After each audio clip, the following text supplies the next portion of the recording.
നമസ്കാരം. അപ്പോൾ നമ്മൾ ഇന്നത്തെ യാത്രകൾ ആരംഭിക്കുകയാണ്. കുടിയൊഴിക്കപ്പെട്ടവരുടെ വേദനയിലേക്കും വാഗ്ദാന ലംഘനങ്ങളിലേക്കും ഇന്ന് നമ്മൾ ക്യാമറ തിരിക്കുന്നുണ്ട്. ഈ വാർത്താ യാത്ര നമുക്ക് ഒരുമിച്ച് തുടരാം. സ്വാഗതം riding റിപ്പോർട്ടേഴ്സിലേക്ക്.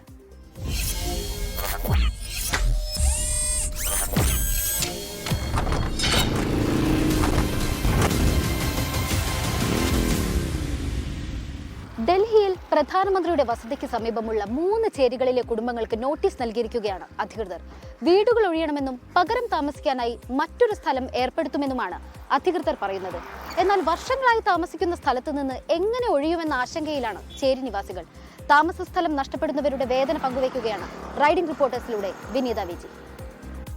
DID camp, Bhairam camp, Masjid camp എന്നിങ്ങനെ 3 ചേരികളിൽ താമസിക്കുന്ന 100-ലധികം കുടുംബങ്ങൾക്കാണ് നോട്ടീസ് നൽകിയിരിക്കുന്നത്. നോട്ടീസ് ലഭിച്ച 15 ദിവസത്തിനുള്ളിൽ ഒഴിയണമെന്നാണ് നിർദ്ദേശം. എന്നാൽ ഈ ശൈത്യകാലത്ത് പ്രായമായവരെയും കുട്ടികളെയും ഒക്കെയായി എങ്ങോട്ടേക്ക് ഇറങ്ങുമെന്ന ആശങ്കയിലാണ് അവർ. ദുരിതമനുഭവിക്കുന്ന ആ മനുഷ്യരെ കാണാനാണ് ഇന്നത്തെ യാത്ര.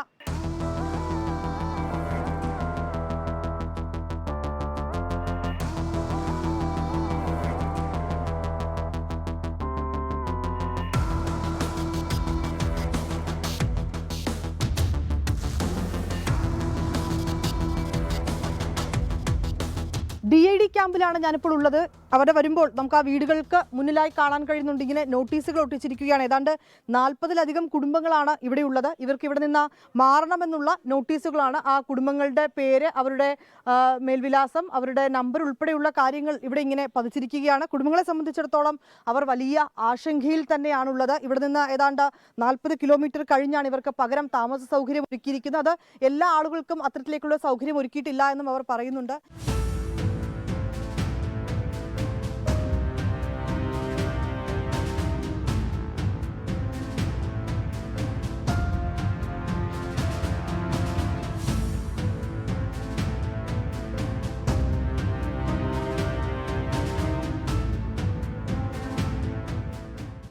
കഴിഞ്ഞ 8 വർഷമായി കിടപ്പിലാണ് 65-കാരനായ രൂപ്ലാൽ. തണുപ്പ് കാലത്ത് ചെവിമറയ്ക്കുന്ന തൊപ്പി ധരിച്ച് പഴയൊരു പുതപ്പ് മൂടി ശരീരത്തിന്റെ ഒരു വശം തളർന്നുള്ള കിടപ്പ്. ആശങ്കയാണ് മനസ്സ് മുഴുവൻ.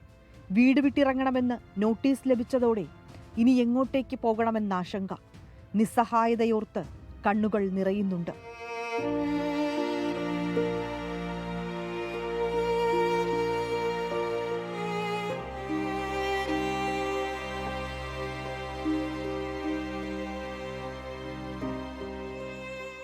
इधर रहते तो हम शादी में यही आ गए. ये बड़ा पोता नौकरी मिल जाए और क्या नाम बच्चों खर्चे चले. രൂപ്ലാലിന്റെ കുടുംബത്തിന് പുനരധിവാസത്തിന് അർഹത ലഭിച്ചിട്ടുണ്ടെങ്കിലും ചികിത്സയിലായതിനാൽ നിലവിലുള്ള വീട് വിട്ട് മാറി താമസിക്കുക പ്രയാസമാണ്. हमारे झुग्गी बेशक टूटे, हमारे बच्चे भी पढ़ रहे हैं, अपनी गुजर बसर कर रहे हैं. गरीब आदमी, जो हम इतने बड़े आदमी होते तो क्या हम झुग्गियों में रहते? बड़े आदमियों के बच्चे इतना अच्छे से रहते हैं, खाना पीना भी अच्छा मिलता है. हमारे बच्चे तो बेचारे चाय से नमक की रोटी खाकर गुजारा करते हैं. 40 കിലോമീറ്റർ അകലെ അർഹതപ്പെട്ടവർക്ക് പുനരധിവാസം നൽകുമെന്നാണ് ലാൻഡ് ആൻഡ് ഡെവലപ്മെന്റ് ഓഫീസിന്റെ വിശദീകരണം. എന്നാൽ നിലവിലുള്ളതെല്ലാം ഉപേക്ഷിച്ച് ഇത്ര അകലെ എങ്ങനെ പോകുമെന്നാണ് ചേരി നിവാസികളുടെ ചോദ്യം. हमारी मांग है हमें यहीं रखा जाए. हम बहुत पुराने हैं और कहाँ फेंकेंगे, हम कहाँ जाएंगे बच्चे लेके? हमारे बच्चों का स्कूल चल रहा है और हमको बोला है, परमेश वर्मा जी ने बोला है कि आप लोग को कहीं हिलाया नहीं जाएगा, आप लोग इसी जगह पर आराम से रहिए, चिंता मत करिए. जब तो हम लोग इतना हंस रहे, खा रहे, खेल रहे, खुश हैं. हम कैसे जाएंगे? इतनी दूर भेज रहे हैं, वहाँ पे तो जंगल है, कहाँ जाएंगे? छोटे छोटे बच्चे स्कूल पढ़ रहे हैं यहाँ पे. सबसे पहले तो बात वो है. छोटा मोटा रोजगार है, प्राइवेट है, अपने यहाँ पे कर रहे पास में, तो अभी ऐसे कैसे कर रहे हैं? അനധികൃതമായാണ് താമസമെന്നാരോപിച്ചാണ് സർക്കാർ നടപടി.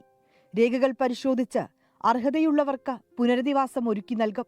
എന്നാൽ കാലങ്ങളായി കഴിയുന്ന പ്രദേശത്ത് നിന്ന് ഒഴിപ്പിക്കരുതെന്ന് MLAയും മന്ത്രിയുമായ പർവേഷ് വർമ്മയോട് ആവശ്യപ്പെട്ടിട്ടുണ്ടെന്ന് ചേരി നിവാസികൾ പറയുന്നു.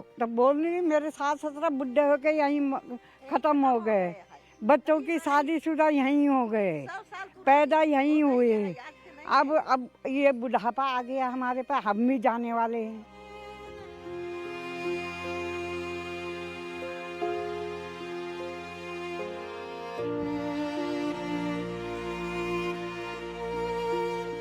DID ക്യാമ്പിൽ മാത്രം 90-ലധികം കുടുംബങ്ങളാണുള്ളത്. അവരുടെ ആശങ്കകളും ആവശ്യങ്ങളും അധികൃതരെ അറിയിച്ചിട്ടുണ്ട്. അവരത് അനുഭാവപൂർവ്വം പരിഗണിക്കുമെന്നാണ് ഈ മനുഷ്യരുടെ പ്രതീക്ഷ. DID ക്യാമ്പിൽ നിന്നും ക്യാമറാമാൻ ജോഗേഷ് സിംഗിനൊപ്പം വിനീത VG 24. ലോകത്തെവിടെയായാലും ഏത് സമയത്തും 24 വാർത്തകളും ഓഗ്മെന്റഡ് റിയാലിറ്റി പാക്കേജുകളും എക്സ്പ്ലെയിനറുകളും വിശദമായി കാണാൻ ഞങ്ങളുടെ യൂട്യൂബ് ചാനൽ നിങ്ങൾക്ക് സബ്സ്ക്രൈബ് ചെയ്യാം.